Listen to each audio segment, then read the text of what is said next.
کل پینک بہت ہے، ٹینشن بہت ہے، سب برباد ہو رہا ہے، سب بند ہو گیا ہے، کل کیا ہوگا، کیسے ہوگا. تو ہم نے ایک پازیٹیو میسج پر مبنی ایک سلسلہ ریکارڈ کیا تھا اور کل شام 6:30 بجے مدنی چینل پر اس کو دکھایا جائے گا. اگر اس کا مدنی گلدستہ ریڈی ہو تو ہم آپ کو دکھاتے ہیں تاکہ آپ ضرور دیکھیے گا. اللہ نے چاہا یہ پروگرام دیکھنے کے بعد امید ہے کہ اور ٹینشن ریلیز ہو جائے گا اور دلوں کو راحت ہو جائے گی. اگر اس کا مدنی گلدستہ ہے تو دکھائیے.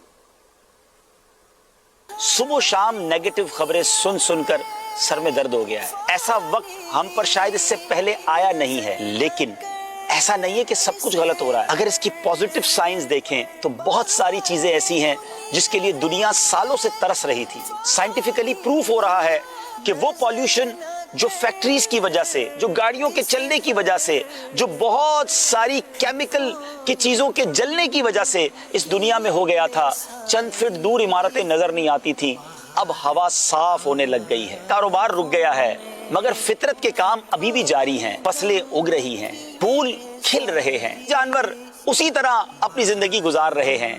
کائنات ختم نہیں ہوئی، امتحان کا وقت آیا ہے. کچھ لوگوں نے تو اپنے بچوں کو یوں بڑا ہوتے نہیں دیکھا بلکہ بستر پر یوں بڑا ہوتے دیکھا تھا. آج موقع ملا ہے، اچھے انداز سے اپنے بچوں کی تربیت کیجیے نا. باہر دنیا ہے فانی، نظر نہ کر اس پر.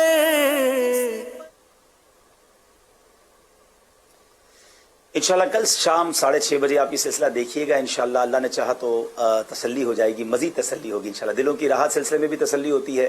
یہ ایک پازیٹیو میسج ریکارڈ کیا ہے. یہاں میں ایک اور بات بتاتا چلوں کہ انشاءاللہ اس سلسلے کو تو آپ نے دیکھنا ہے اور نگران شورا بھی مجھے بتایا گیا ہے کہ ہمارے درمیان آ گئے ہیں. نگران شورا سے بھی مزید بات چیت کریں گے. آج میں قبرستان گیا تھا ناظرین، میرے والدین کی قبر پر حاضری دینے. تو مجھے اس سے تھوڑی دیر پہلے ایک میسج ریسیو ہوا کہ کسی شخص نے قبرستان کے گورکنوں سے بات کی تھی کہ بھائی کیا پوزیشن ہے، کیا بہت زیادہ لوگ مر رہے ہیں، بہت زیادہ لاشیں آ رہی ہیں. تو اس نے یہ سروے کر کے بتایا تھا کہ بہت بڑی تعداد میں اموات میں کمی ہوئی ہے. ابھی میرے لیے بھی بڑی حیرت ناک خبر تھی. تو آج میں نے بھی گورکن سے بات کی تو اس نے کہا کہ بھائی اب تو ہفتے میں 1 2 یا 3 جنازے آتے ہیں، پہلے بہت آتے تھے. یعنی اس نے مجھے جس طرح بتایا کہ 50% ریشیو کم ہے. یہ بات ضرور ہے کہ موت تو جبھی آنی ہے جب اللہ نے ہمارے لیے لکھی ہے، مگر اسباب بھی تو ہوتے ہیں نا. تو وجوہات یہ بیان کی جا رہی ہیں کہ چونکہ ٹریفک نہیں چل رہا تو ٹریفک حادثات میں لوگ مارے جاتے تھے. اور ایک بڑی حیرت ناک وجہ آئی کہ جو ہوٹلز ہیں، ریسٹورنٹس ہیں، بڑے جس کو کہیں کہ مرغن غذائیں ہیں، فاسٹ فوڈ اور نہ جانے کیا کیا کھا کھا کر لوگ بیمار ہوتے تھے اور بیمار ہو کر بھی ہارٹ اٹیک کے معاملات ہوتے تھے. تو ایک بڑی تعداد ان مریضوں کی بھی کم ہوئی ہے اور اموات میں بھی کمی ہوئی ہے. تو بہت سارے مسائل میں کچھ اچھی چیزیں بھی تلاش کر لینی چاہیے. تو اللہ کی رحمت ہے، بہت سارے حادثات سے دنیا بچی ہوئی ہے. اللہ سارے معاملات اچھے فرما دے، کرونا وائرس کا یہ مسئلہ بھی حل ہو جائے اور اللہ کرے کہ یہ صحت والی، عافیت والی، نیکیوں والی زندگی ہمیں نصیب ہو. تو میں نے کہا ایک اور پازیٹیو چیز میں نے آج کچھ قبرستان جا کے دیکھی تھی اور معلومات کی تھی تو وہ آپ تک پہنچا دوں. ماشاءاللہ نگران شورا ہمارے درمیان ہیں. السلام علیکم ورحمۃ اللہ. وعلیکم السلام ورحمۃ اللہ وبرکاتہ. کیسے ہیں آپ؟ ٹھیک ہیں الحمدللہ رب العالمین علی کل حال.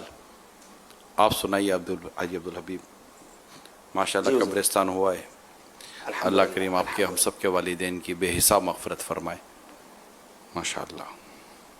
آمین آمین آمین.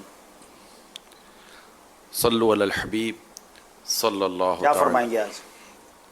صلی اللہ تعالی علی محمد صلی اللہ علیہ وسلم. اصل میں فرمانا کیا ہے، وہ کل سے کلام سنا ہے، وہ